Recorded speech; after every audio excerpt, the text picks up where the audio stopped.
तो मूवी की स्टार्टिंग में हम एक लड़की को जंगल में भागते हुए देखते हैं। ये किसी से अपनी जान बचाकर भाग रही थी। दरअसल ये लेडी इसकी जान लेना चाहती है।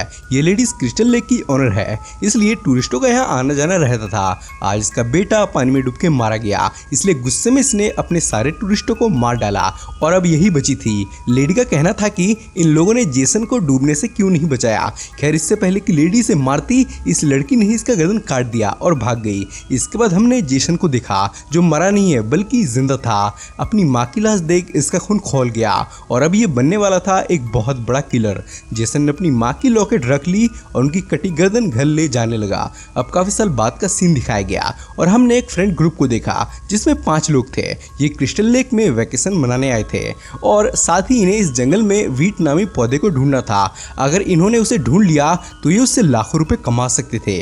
अब रात हो गई और वेड अपने फ्रेंड्स को इस क्रिस्टल लेक का बदनाम इतिहास बताने लगा कि आज से 30 साल पहले इस जगह की जो ओनर थी उसने अपने सभी काउंसलर्स को मार दिया और वो अपने बेटे जेसन की पानी में डूबने की वजह उन्हें बताने लगी। पर एक लड़की उससे बचकर भाग आई थी। लड़की ने उस लेडी की गर्दन काट डाली थी और हैरानी की बात तो ये थी कि उसका बेटा जेसन जिंदा था। पर इन्हें इसकी बात पर विश्वास नहीं होता और कहने लगे ये कहानी बच्चों को डराने के लिए बनाई गई है। इधर विटनी और माइक थोड़ा प्राइवेट में चले गए। विटनी की बातों से पता चला कि उसकी मॉम घर में अकेली है और वो हमेशा बीमार रहती है। विटनी ही मॉम का ध्यान रखती थी। इधर वेड उस पौधे को ढूंढने चला गया और रिची अमेंडा को लेके प्राइवेट काम करने चला गया। वेड एक जगह आके टॉयलेट करने लगा, तभी उसी जगह उसे वो बीट नामी पौधा मिल गया। ज्यादा ढूंढना भी नहीं पड़ा। वेड की अब किस्मत बदलने वाली थी, पर जिंदा रहता तो, क्योंकि हाँ वो जेसन किलर आ गया और उसने वेड को जान से मार डाला।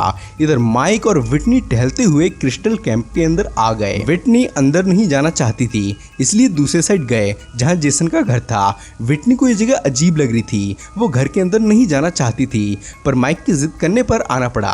अंदर का हाल कबाड़ खाने जैसा था। यहाँ पर इन्हें जेसन की मॉम की लॉकेट मिली। माइक ने कहा उसकी मॉम का फेस बिल्कुल तुम्हारी तरह है। माइक ने विटनी को बोला इस लॉकेट को तुम अपने पास रख लो, जिससे विटनी ने रख लिया। इन्हें यहाँ एक बेडरूम भी दिखी जो जेसन की थी। ये अब तक जेसन और उसकी मॉम की स्टोरी फेक समझ रहे थे, पर ये तो रियल निकली। इधर रिची और अमेंडा रातें रंगीन कर रहे थे, तभी अमेंडा को ऐसा लगा कि वेड हमें छुपकर देख रहा है। इसने रिची से कहा उसे जाके मना करो। अब रिची का मूड खराब हो गया और वो वेड को ढूंढने लगा। तभी से वेड की ईयरफोन्स दिखी ईयर के साथ। वेड की लाश देख रिची दंग रह गया। इधर अमेंडा के पीछे जेसन आ गया और उसने इस पे हमला कर दिया।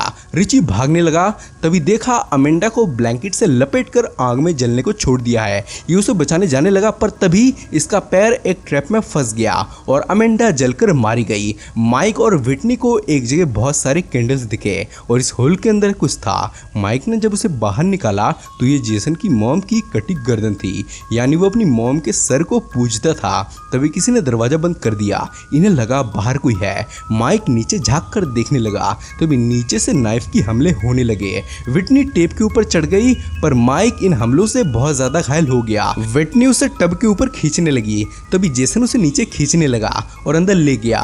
विटनी घबरा कर भागने लगी, पर जेसन इसके पीछे ही आ रहा था। विटनी कैंप तक आ गई और अमेंडा की लाश देखी। रिची से हेल्प मांगने लगा।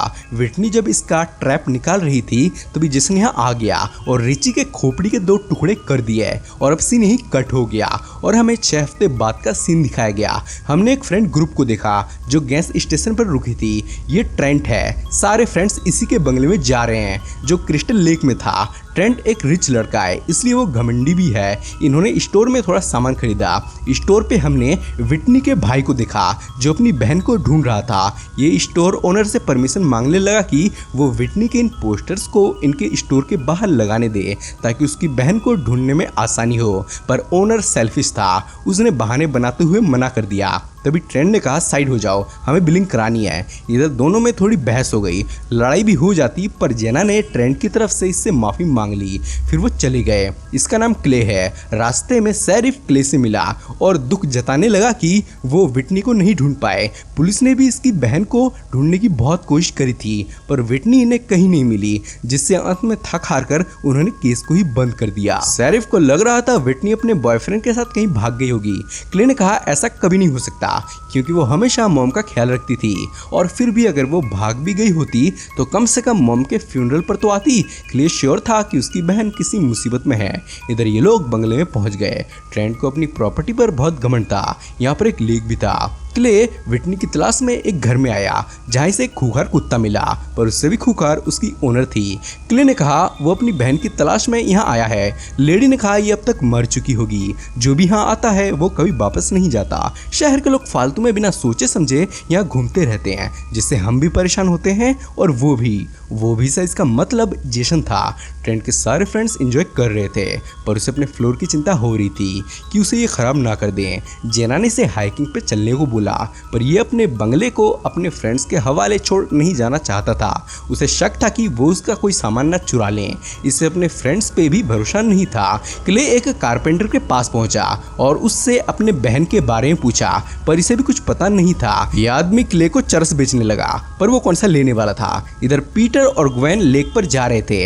इन्हें भी साथ में चलने को बोला, पर इन्होंने इन्हें जाने को कहा और ट्रेंट ने इन्हें अपनी कार की चाबी दी ताकि उन्हें कंफर्टेबल फील करा सके, पर अपनी बोट चलाने से सख्त मना किया। ट्रेंट को नहीं पसंद कि कोई उसकी चीजें यूज करे, पर पीटर कौन सा मानने वाला था।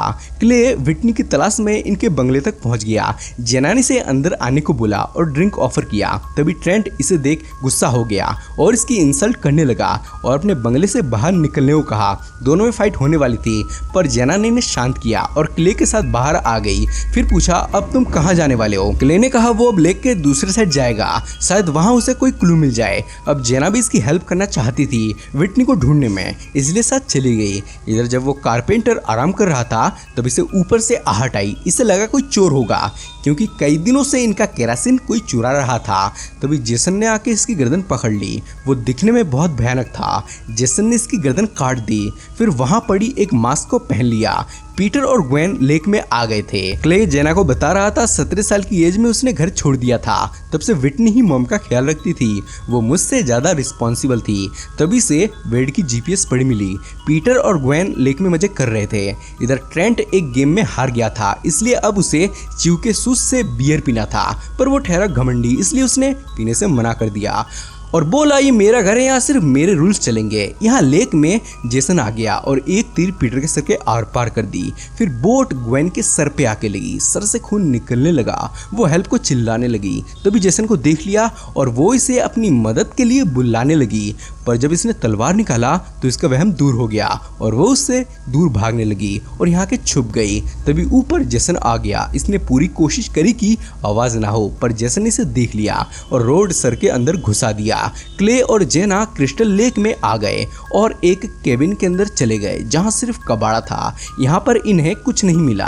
ये वापस जाने लगे, तभी इन्हें किसी की आहट आई। दोनों छुप गए। इधर जेसन पीटर की लाश को लाया था, जो देखिए हिल गए। पीटर के सर को काट दिया गया था। जेसन को क्ले की बैग पड़ी दिखी, जिससे चौकन्ना हो गया और लाइट्स ऑन कर दिए और उन्हें ढूंढने लगा। ना मिलने पर ये पीटर की लाश को लेकर घर चला गया। तब ये दोनों भी भागने लगे। रास्ते में एक तार टकराई, जिससे बेसमेंट में घंटी बजने की आवाज आई और हमने देखा यहाँ विटनी कैद है, यानी जेसन ने उसे मारा नहीं है।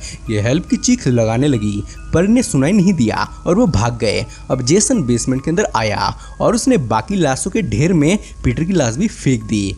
फिर अपनी मॉम को याद करने लगा कि कैसे उस लड़की ने उसकी मॉम की गर्दन को काट डाला। जेसन को बहुत गुस्सा आने लगा। फिर उसने विटनी को पकड़ लिया और अब हमें पता चला इसने अब तक विटनी को क्यों नहीं मारा। दरअसल इसका चेहरा जेसन की मॉम से मेल खाता था, जो माइक ने भी कहा था। जेसन चला गया, पर उसने क्ले की बैग यहीं फेंक दी थी। इसने बैग को खोला तो पता चला इसका भाई उसे ढूंढ रहा है। इसे अंदर एक जीपीएस भी मिली। इसने उसके अंदर से एक पिन निकाला और फिर बड़ी मुश्किल से जंजीरों का लॉक खोला और यहाँ से भागने लगी। तभी लाशों के ढेर में आके गिरी, जो बहुत बुरी हालात में थे। खैर विटनी बेसमेंट से बाहर आ गई। इधर ये दोनों ब्री का डांस देख रहे थे। च्यू उसके साथ सोना चाहता था, पर ये गोल्ड डिगर थी। तभी गलती से च्यू ने ट्रेंट का चेयर तोड़ दिया, जिस पर घमंडी ट्रेंट बहुत गुस्सा करने लगा। च्यू ने कहा वो चेयर रिपेयर कर देगा, बस उसे टूल्स की जरूरत है। ट्रेंट ने इसे टूल्स के केबिन का रास्ता बताया और वो वहां जाने लगा। फिर गोल्ड डिगर ब्री ट्रेंट को बेडरूम में ले गई इंटीमेट होने को। च्यू टूल्स वाले जगह पर आ गया और ट्रेंट की एक्सपेंसिव वाइन पीने लगा। इसने खेल खेल में यहाँ की काफी चीजें तोड़ दी थी। तभी यहाँ जेसन आ गया। ये च्यू को मारने लगा। च्यू अपने बचाव में कुछ नहीं कर पा रहा था, इसने उसे ब्रूटली मार डाला। इधर थॉमस को ब्री की चीखने की आवाजें आ रही थी। ये लस्ट से भर गया और हैंड प्रैक्टिस करने जाने लगा। तभी यहाँ क्ले और जेना आ गए और इसे किलर के बारे में बताया। क्ले ने पुलिस को कॉल कर दिया। जेना ट्रेंट और ब्री को बुलाने लगी, पर वो तो प्राइवेट काम में बिजी थे। विटनी तेजी से यहाँ आ रही थी, पर तभी जेसन उसे पकड़ लिया और ले जाने लगा। साथ ही बंगले की बिजली भी काट दी। ट्रेंट क्ले को देख गुस्सा करने लगा और यहाँ से निकल जाने को बोला। ये इसे समझाने लगे कि बाहर कोई किलर घूम रहा है। थॉमस बाहर चू को ढूंढने जाने लगा। इन्होंने बाहर जाने से रोका, पर इसे अपने दोस्त की चिंता हो रही थी। ये उसे ढूंढते हुए केविन के अंदर आ गया और चू को पुकारने लगा, पर इसे उसकी लाश मिली। तभी जेसन भी यहाँ आ गया, पर थॉमस उसके हाथ नहीं आया और भागने लगा। इसने कुल्हाड़ी उठाई और उसे फेंक के मारा। अब थॉमस दर्द से चीखने लगा, जिसकी आवाज़ इन्हें सुनाई दे रही थी। जेना ने कहा हमें उसे बचाना चाहिए, पर क्ले ने कहा थॉमस के थ्रू वो हमें बाहर बुलाना चाहता है। तभी इसने उसे मार डाला। ट्रेंट ने गन निकाल ली और ऊपर चला गया। ब्री भी ऊपर चली गई और ट्रेंट को ढूंढने लगी, पर तभी जेसन ने इसे पकड़ लिया और हुक इसके रीढ़ की हड्डी में घुसा दी। ब्री आखिरी सांसें गिनने लगी। इधर फाइनली शेरिफ आ गया और बेल बजाने लगा। तभी जेसन ने उसकी आंख में ही तीर घुसा दी। शेरिफ भी मारा गया। इन्होंने ये बात ट्रेंट को बताई। तभी ट्रेंट सूस देख डर गया और 2-4 फायरिंग कर दी, जो लगी ब्री को, और वो अब दम तोड़ चुकी थी। अब ये यहाँ से निकलना चाहते थे, पर तभी ब्री की लाश कार में आके गिरी। ट्रेंट घबरा गया और जंगल के अंदर भागा। काफी देर भागने के बाद रोड तक पहुंच गया। लिफ्ट के लिए एक आदमी ने गाड़ी रोकी, पर इसे उसके पास जाने में डर लग रहा था। तभी जेसन यहाँ आ गया और तलवार इसके आर पार घुसा दी। ट्रेंट भी ब्रूटली मारा गया। इधर क्ले और जेना ट्रेंट को ढूंढते हुए इस घर में आ गए जो जेसन का था। नीचे विटनी थी जो हेल्प की आवाज लगाने लगी।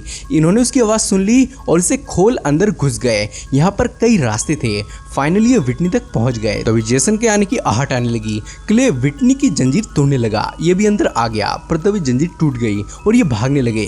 क्ले को एक सीक्रेट रास्ता दिखाई पड़ा और ये उसके अंदर घुसने लगे, पर तभी उसने जेना को मार डाला। ये उसे नहीं बचा पाए। दोनों भागने लगे और बड़ी मुश्किल से बाहर आए। तभी जेसन क्ले के पास आया और उसे मार के घायल कर दिया। फिर विटनी को ढूंढने लगा। विटनी यहाँ छुपी हुई थी, पर इसने उसे देख लिया, लेकिन विटनी खुद को छुड़ाने में कामयाब हो गई और ये दोनों भागने लगे। पर अब ये उसे खत्म करना चाहते थे, इसलिए विटनी यहाँ छुप गई और उसने एक हथियार उठा लिया। तभी जेसन ने इसे पकड़ लिया। अब दोनों में लड़ाई होने लगी। जेसन क्ले पर भारी पड़ रहा था। उसने मशीन चालू कर दी और क्ले को अंदर डालने लगा। तभी विटनी ने इसका ध्यान अपनी ओर किया और इसकी मॉम का लॉकेट दिखाने लगी। तभी क्ले ने इस पे हमला कर दिया और जंजीर इसके गले में बांध दी और विटनी ने जंजीर के दूसरे हिस्से को मशीन में डाल दिया। मशीन इसे खींचने लगी और ये कुछ नहीं कर पा रहा था। विटनी ने इसके पेट पर नाइफ घुसा इसे अपनी मॉम के पास पहुंचा दिया। अब अगले सुबह इन्होंने उसकी लाश लेक में फेंक दी, साथ में उसकी मॉम की लॉकेट भी। फाइनली ये मॉन्स्टर मारा जा चुका था, पर ऐसा नहीं था, वो वापस आ गया। इसी के साथ ये फिल्म खत्म हो गई। कैसी लगी आपको कमेंट में जरूर बताइए। तो चलिए अब मिलते हैं कल किसी नेक्स्ट वीडियो में। बाय।